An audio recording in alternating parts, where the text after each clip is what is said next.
আজকে সকাল থেকেই আকাশের ওয়েদারটা কিন্তু খুব ভালো ছিল। তো বৃষ্টি পড়ছে সে মতন ও বললো আমাকে অফিসে দিয়ে আসবে।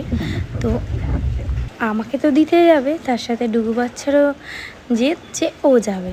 তো যাই হোক, ও আমাকে হসপিটালে দিয়ে আসার পর যখন ফেরার টাইমে ভাবলাম হয়তো বৃষ্টি কমে যাবে, কিন্তু এত বৃষ্টি পড়ছে তো ওকে বললাম তুমি একটু আমাকে নিতে এসো।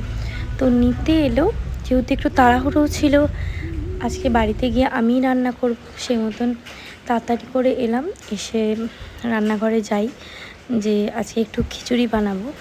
তো গিয়ে দেখি, ও বাবা, উনি তো আবার খিচুড়ি রান্না করেই রেখেছে। এটা উনি ফার্স্ট টাইমই বানালো, কিন্তু মানে ভাবিনি যে রান্নাটা করে ফেলবে। এর দিকে করেছিল চিকেন কষা।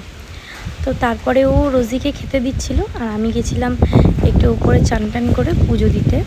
তো স্নান করে নিয়ে পুজো দিয়ে একটু ওয়েদারটা দেখছিলাম। খুব ভালো ওয়েদার ছিল।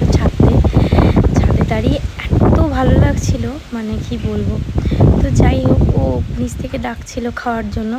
তো নিচে চলে যাই লাঞ্চ করবো বলে।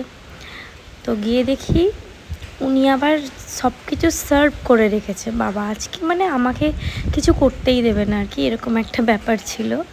তো দারুণ সুন্দর করে ডেকোরেশনও করেছিল। তো এবার খাই। তো খাওয়ার পর তো মানে দারুণ হয়েছিল, দারুণ, মানে খিচুড়িটাও দারুণ হয়েছিল। মানে ফার্স্ট টাইম যে এত সুন্দর খিচুড়ি বানায় ভাবতেই পারিনি।